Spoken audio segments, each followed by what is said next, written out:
Hi, everybody. Welcome to the Relationship Mastery Series, focusing on the principles to a passionate life and relationships in a dynamite family.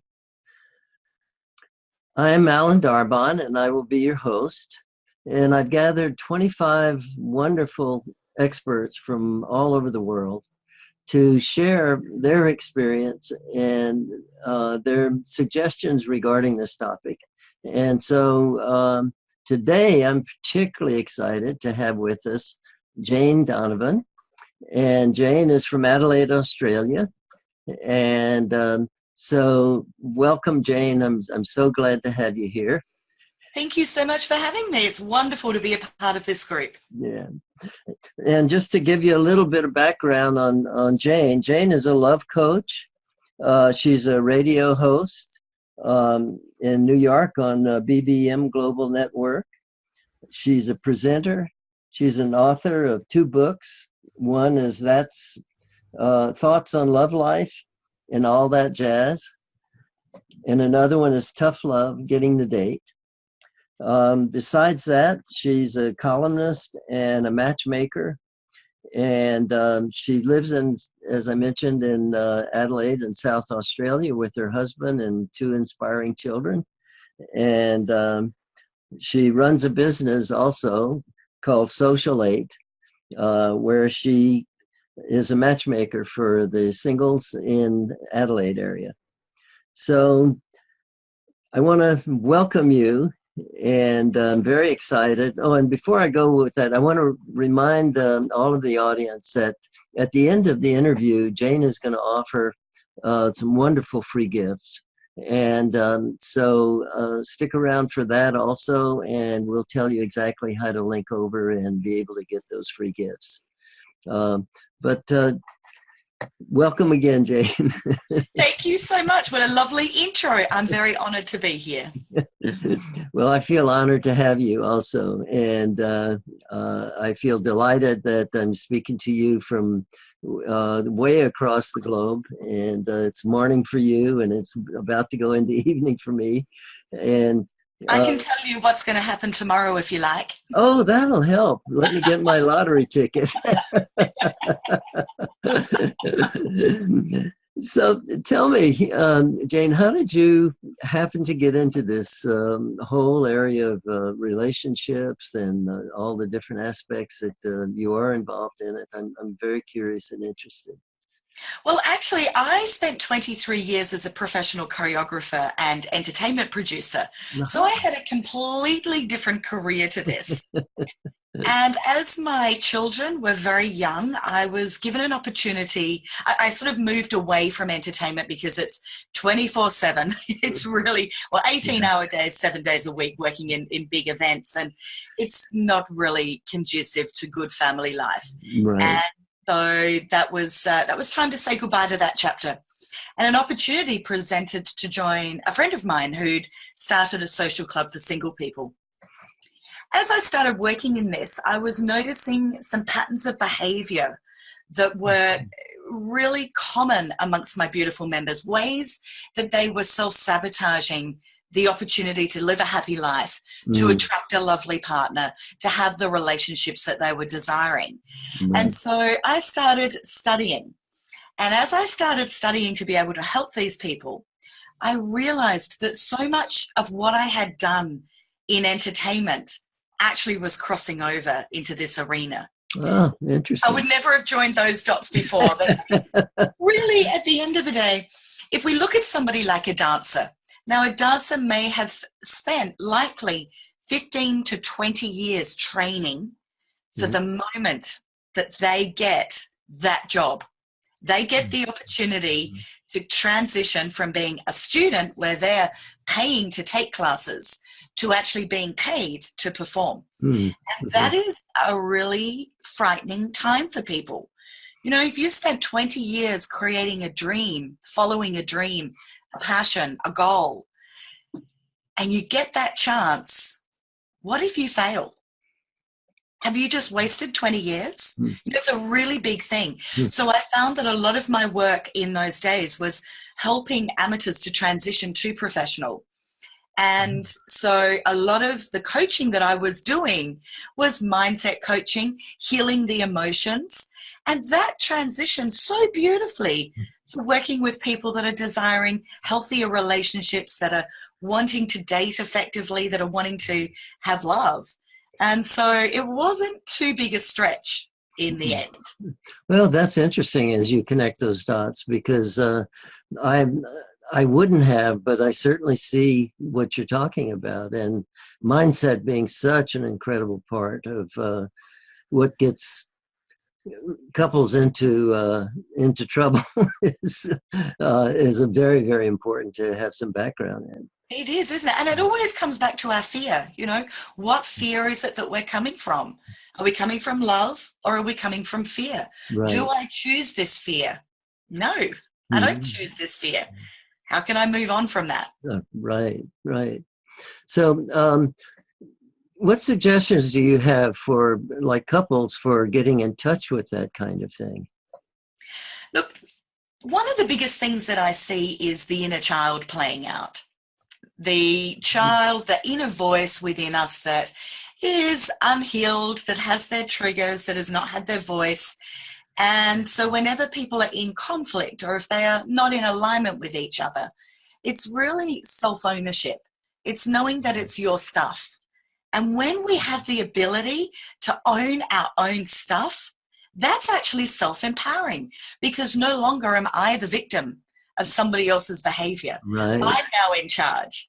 And that makes me feel a whole lot better, because I can do something about me, whereas I can't do something about someone else. Right.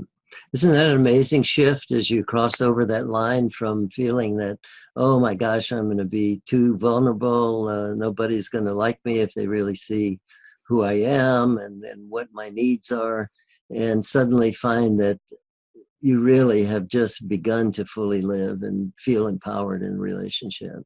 I think it's probably one of the biggest aha moments we can have in life. Yeah. It is so self-empowering. And I never tire of seeing that moment when my clients get it. Right. It's like if they actually have won the lottery. Right. It is the big payday. Yeah. It is payday, yeah. Yeah. So in your experience, what are you noticing in more recent times are coming up as like major blocks and issues that really interfere with the passion flowing and the energy from the heart flowing and having that kind of relationship we're talking about?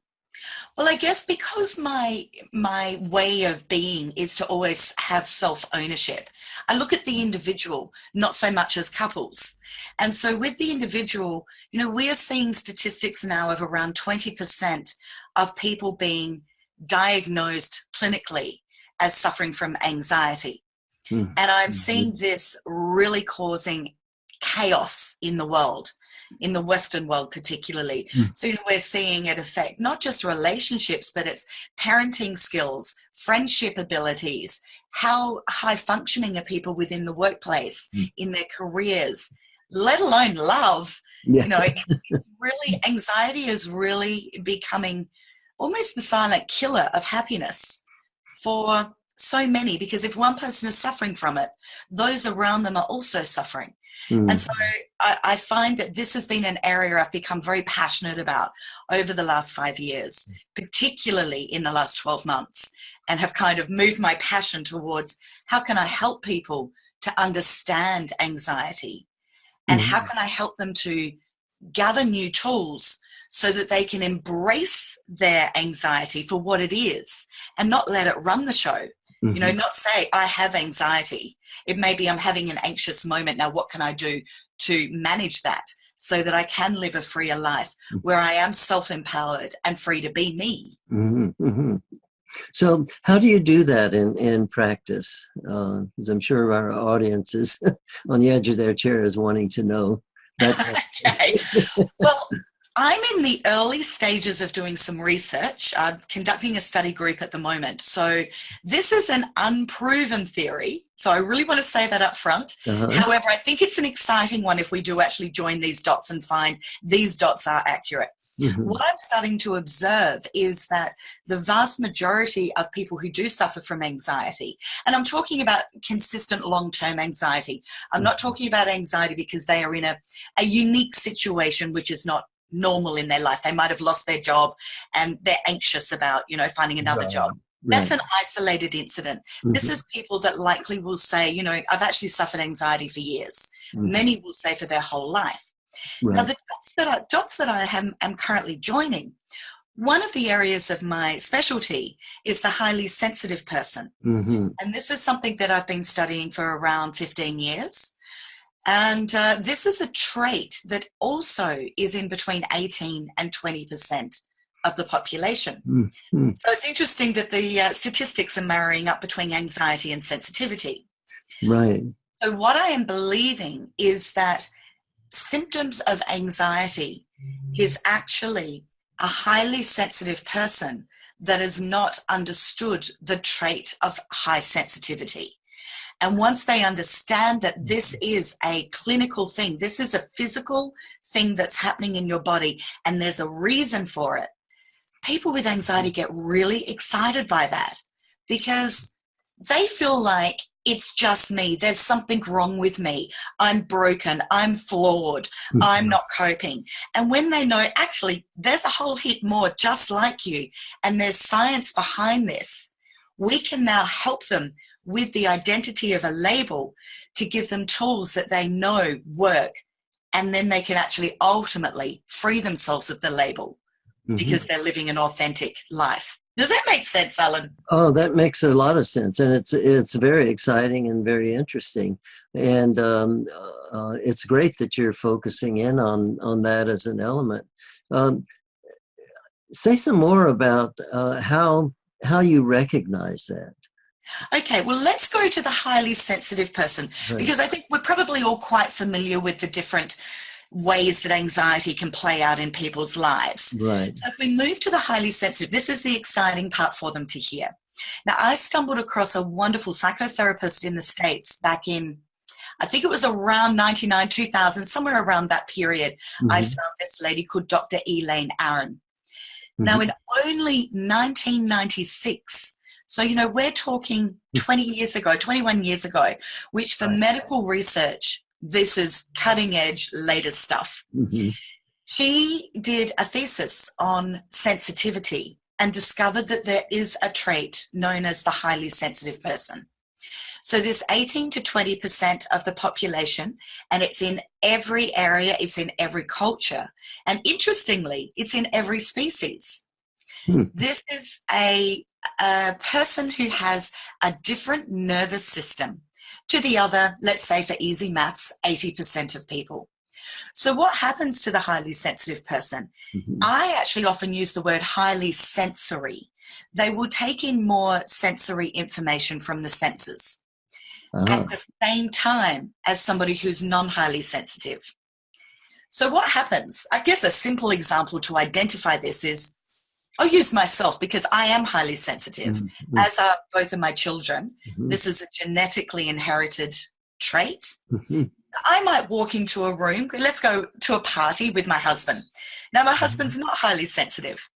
It doesn't mean he's not sensitive, compassionate, kind. He's all of those things. Uh-huh. But he doesn't have this challenge of being highly sensitive. And he doesn't have the gift of it. Hmm. Yin for yang, light for dark, balance. Yeah. So we walk into a room, we're going into a party, and he walks in and he says, "Oh, lovely, there's our friends over there in the corner, and oh, the bar's over there, let's go and get ourselves a drink." So he might notice a couple of things instantly. Hmm. A highly sensitive person walks into the room and says, "There's our friends over there, the bar's over there, let's go get a drink. Wow, the room's hot, I love this song that's playing. What's that gorgeous food that I can smell cooking? And I might stay away from those people because those people look like they're actually not real happy and that energy is not good to be around." Ah. And it's all noticed in the same time. Mhm. It's a lot of information to process. Yeah, it is. And that creates overwhelmment if it's not managed. Hmm. And so often people will say about children, "Oh, my child's shy, don't mind them." And I actually believe that shyness, while it can absolutely be something that is learnt, Mm-hmm. A lot of people that have been told they are shy are actually highly sensory, and they're actually the opposite. They're taking in a lot of information, Uh-huh. Uh-huh. and they're aware of so much more than many others are, that it's more that they're pausing to assess everything that's going on because so much information is coming through. Mm-hmm. I feel this is exciting for people to understand, because when they know this is actually how their nervous system's operating, Right. it all makes sense. And then we can manage it. Mm-hmm. So I can see where communication for someone that's highly sensitive, communicating to a loved one, someone that's your primary partner, can be very, very complicated. Very complicated. And look, the highly sensitive person in love is not an easy person to love. Mm-hmm. So if somebody is a partner of a highly sensitive person, then there are issues, absolutely. Mm-hmm. But equally, there are incredible gifts. Some of the beautiful gifts that are consistent. Well, I'm going to say with every highly sensitive person I've met that is doing self-development. You know, it's really important that we do self-development to have the lives we desire.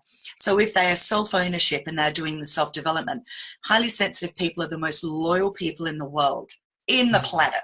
So who doesn't want loyalty in a relationship? They're trustworthy, they're honest, they're kind, they're so compassionate, deeply empathetic, and those qualities make for an amazing partner. Oh, for sure. For sure. So Yeah. if you can get over the hurdles of, you're right, communication, it's very important that the highly sensitive person does learn to be impeccable with their word. They have to learn to speak their truth with kindness from their heart and truth, to ensure that the deep richness that they demand of a relationship can take place. Many highly sensitive people are people pleasers. They lack the ability of healthy boundaries to say no. They put everybody ahead of themselves, and also deeply have a sense of being flawed, because they have usually grown up being told, stop being a crybaby, stop taking things so personally, why are you so sensitive? And when as children or teenagers or even adults, we're told these things, and the question of, well, how do I do that? So often the answer is, I don't know, just do it. Yeah. And that's not working. Not very helpful.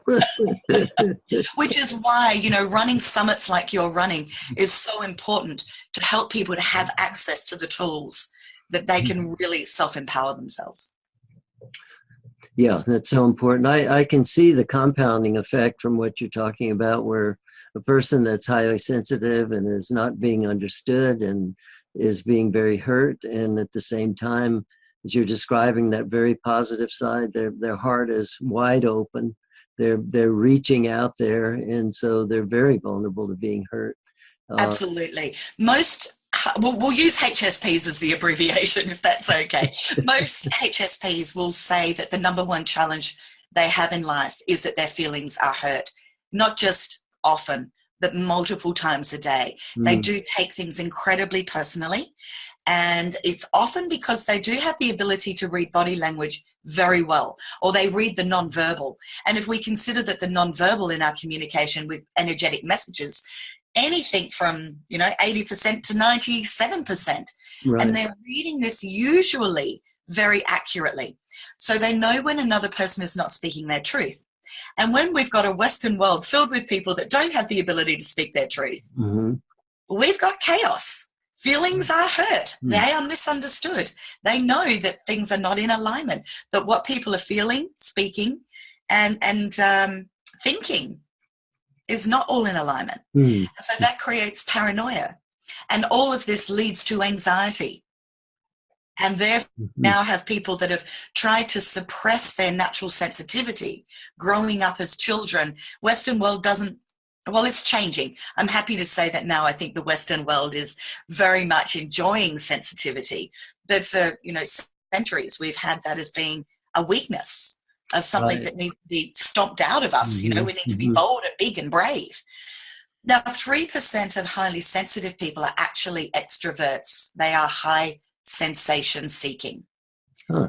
And that's actually me. Mm-hmm. And once I understood this and realized that I'm a 3%er, I actually felt I have the responsibility to share this information. Because for me, I love having a chat. I love doing these sorts of things. But for most highly sensitive people, that would be a nightmare. They don't want to do that. They don't want to put themselves on the public stage. So that's why I feel it's very important that those of us, and anyone that's listening that is a high sensation seeking, highly sensitive person, it's a call to action to help spread the word so we can help people to realize there is nothing wrong with them. They've just been misunderstood, and that it's time to change the game and for them to understand their triggers, get the tools to manage themselves beautifully so they don't have overwhelmment in their lives, and then start to embrace their gifts and spread that love of compassion and kindness around the planet. What a wonderful example that you're demonstrating right now of what you were just saying about the positive side and the loyalty to other people, and the sensitivity that you have, that other people are in pain about this, and your own sense of loyalty and action is to help them out. I mean, what a wonderful use of of your own qualities. Thank you so much. That's a lovely thing to say. Many of my clients I created an online course deliberately to help people with anxiety and to understand their sensitivity. And what I have found is that many of them start off quite introverted because they have had a life of pain, of other people's feelings and emotions hurting them. So they are often withdraw. And as they move through the course and they really start to understand themselves, I'm watching them become more and more extroverted with healthy management. So this really, I do believe, this embracing of sensitivity on a philosophical level is going to see the changing of the planet. It is sensitivity that we must demand in every area of our life, in our relationships, our sensitivity with each other, our people that are running companies, corporations, our politicians, everybody that is in a position of influence of another. It's time to embrace the sensitivity. I couldn't agree with you more. That's wonderful, and it's great to begin to see the breakthroughs. I've been at this work for over 50 years now, and over that period, clearly in the last recent years, seeing much more appreciation for sensitivity. Rather than you're too sensitive, it's more like, wow, I appreciate your sensitivity. Yes. Well, imagine if with every extroverted, non-highly sensitive person that's in masculine alpha energy of wanting to really create and be dynamic, imagine if that person had right next to them a highly sensitive person to keep that balance happening. What change we would see in the world, it would be amazing. Amazing. And I also want to share that this is an equal trait in men and women. Many people will think it's more a feminine trait because of the heart-centered nature of it. Right. But actually, men that are highly sensitive struggle more in our Western society because it's not, well, particularly in Australia, it's not blokey. It's not the way to do it. Right. So it has been, a real privilege and honor to be able to help men to really embrace this as their gift, because there are so many gifts. If we really, because HSPs have been shamed, many of them shamed their whole life. And I get that it's up to them to feel shame, but let's just say that's what's happened.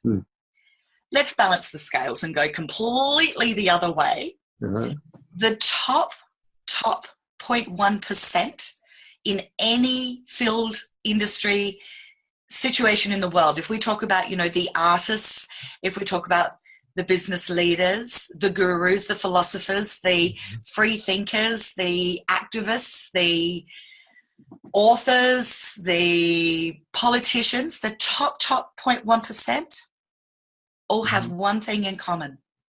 They're all highly sensitive. Now, that's exciting. Mm-hmm. Apparently, according to Dr. Elaine Aron's research, and she has shared that it is the creative gene. Now, that doesn't mean that people that are not highly sensitive can't be creative. Absolutely, they can. Right. But if you are born with this trait, you have the gene. However, for many, it's not yet been explored. And that's really exciting. If we've got sensitivity meeting creativity, where's that going to take us in this world? Amazing places. Oh, absolutely. I mean, in all spheres, and particularly I can see within the sphere of relationships that we're talking about in general, and where that can take a couple, and where that can also take the whole family. Exactly. You know, the challenges of having a family member, or likely there will be several, and I don't believe there'll be anybody listening to this show that you are doing that won't know several highly sensitive people. Maybe they'll know many. They may be drawn to them. I'm drawn to them, so I've got loads in my life. And, you know, it's in the shadow side or it's in the positive. But when it's in the shadow side, it's very challenging for a family, because those who are not highly sensitive are desperately wanting to help this person, support them. So the first thing to do is to recognize that they're not alone, that this is a trait. The next thing is to start to become a scientist to your own life. Start to document, when is it that I become overwhelmed? What triggers me? What is it that I can do to better manage me? So if I use my own way of how I've been in the past, I was a train wreck. I was ruining every relationship in my life, not just my partners, but children, family, friends. So I had to look at what set me off. And for me, sleep deprivation, too much going on in one day, saying yes to too many things and not wanting to let people down. So I had to learn to manage my skills better.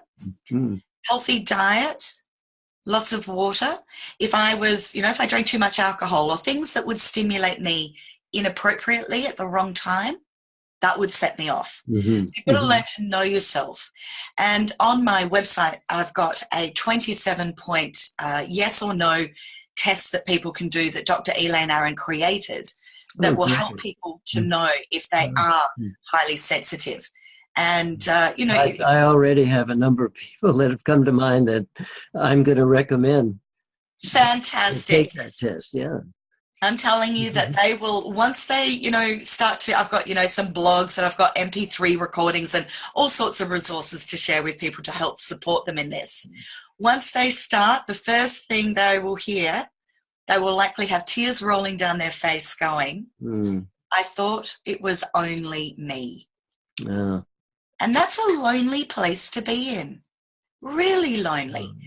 And so exciting when they realize I'm not alone.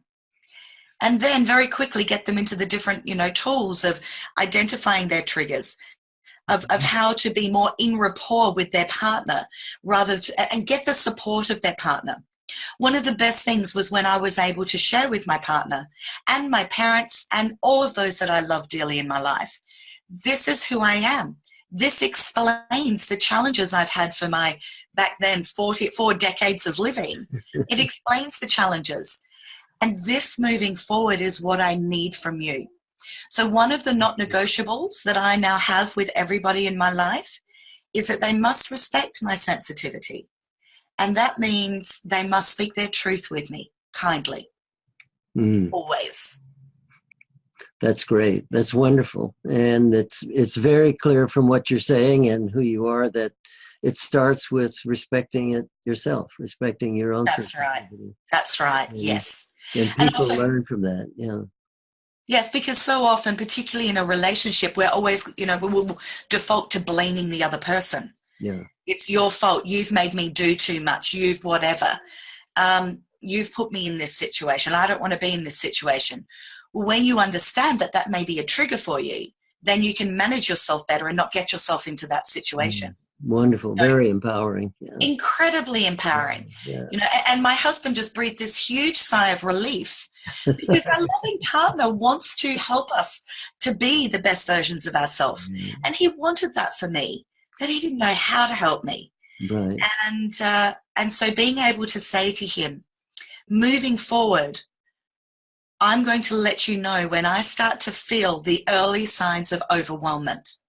Mm-hmm. And then I'm going to hand the ball to you. So in everyday life, for me now, what that looks like, let's say I've had a really tough day in coaching where normally I would only do about 5 or 6 clients in a day. Mm-hmm. But if I had a few people that needed emergency appointments, right. it might get to 7 or 8, you know.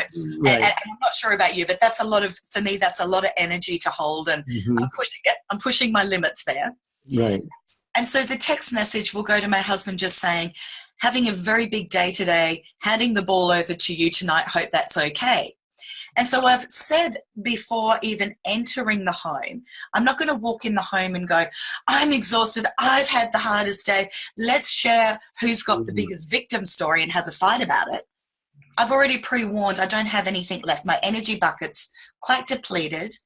And I'm hoping that you can step up and take charge of the evening meal or getting the children to their various activities or whatever is needed so that I can rest and soothe my beautiful nervous system that's been pushed to the limit. Right. And he can do the same to me, even though he's not highly sensitive. It's created a structure. For my happy survival, I have to identify early warning signs of my overwhelmment coming on. Mm-hmm. And that gives him permission to do the same, because we all have these things. It's just HSPs have them a bit more. Right, right. Yeah, and it gives him a clear space to be able to be helpful rather than be frustrated. Exactly, exactly. And it also gives him permission to be able to say, you know what, I'm overwhelmed too. I'm not a HSP, but I'm still overwhelmed. Your turn. Can you take over tonight? I've just done an 18-hour work shift, which I didn't expect to do, or whatever. You know, whatever challenges are coming up. But it does come back, you know, to that wonderful ability to be able to speak our truth with each other, dropping into the heart. What is it I'm really feeling? Owning our own story, not being the victim to somebody else, but being the victim to ourselves, but turning it into an empowered state. And when we can communicate whatever it is we're experiencing with love and kindness and compassion, not in a heated moment, the results are extraordinary. Right, right. Very, very good message, and so absolutely true in my experience. You know, I'm aware of the time, and we could go on talking, and I would enjoy it to go on and on. But we're going to soon need to wrap this up. And but before we do, I want to make sure that we have time for you to let the audience know what the free gifts are, and also if you want to share with them how they may be able to get in touch with you, and that would be great. Fantastic. Thank you for the opportunity, Alan. Look, I've put together a little package to help people to start to identify what their anxiety is or what their triggers are with the highly sensitive people. So it's really a little package to give them more information that they can start to see themselves in these stories, to not feel so alone, and to be able to start to give a label to what it is they're experiencing, so that they can start to get the tools to move forward. So it's a little package. I've got the self-test of Dr. Elaine Ahrens that we can share, 27-point test, very easy to do, yes or no answers. Do scratchy labels affect you on the back of your clothes? Are you sensitive to temperature? Do bright lights disturb you? Do loud noises bother you? You know, very black or white answers. And they'll know quite clearly whether, you know, they do fall into this category. Right, Having said that, every test, of course, as you know, is a guideline. There's always exceptions. Right. So I've got that for them. I've got a couple of MP3 recordings, audio recordings, on anxiety, one on anxiety, several on highly sensitive people. And I also want to offer, I've got a couple of 25% vouchers off as well. So it's not free, but we're going to pop these in as well. If they do want to have a one-on-one coaching session with me, or if they do want to download one of my courses on Free to Be Me. That's a very, very generous offer. And I know the audience will be clicking onto that, and you'll see right after the interview, uh, there is a place to click and be able to have those the connections that you need to be able to get that free offer. And again, I want to thank you for giving that. It sounds very interesting. I can't wait to click on it myself. Thank you. And if they do want to reach out to me privately, they can hit my website, which is janedonovan.com.au. Don't forget the AU because we're down under here. Yeah. I also have a free, wonderful, closed Facebook group. It's not, everyone in there is not highly sensitive, but the vast majority are. Many that suffer from or have suffered from anxiety, and they're now managing it beautifully. And it's a support group. It's a free support group that is so loving, heart-centered and nurturing. It's all of the HSPs coming together to rally to support each other, and anybody is welcome to come and join that group. Oh, what a wonderful idea. That's a great resource. It's a lovely one. It's free. To do that, they just need to head to facebook.com/Love Life Show. And that is my podcast, but that's got the link to join the private group on. Okay, great. Okay, well, that's wonderful. And it's been great talking with you, Jane. I've have been looking forward to this and so glad we could do it.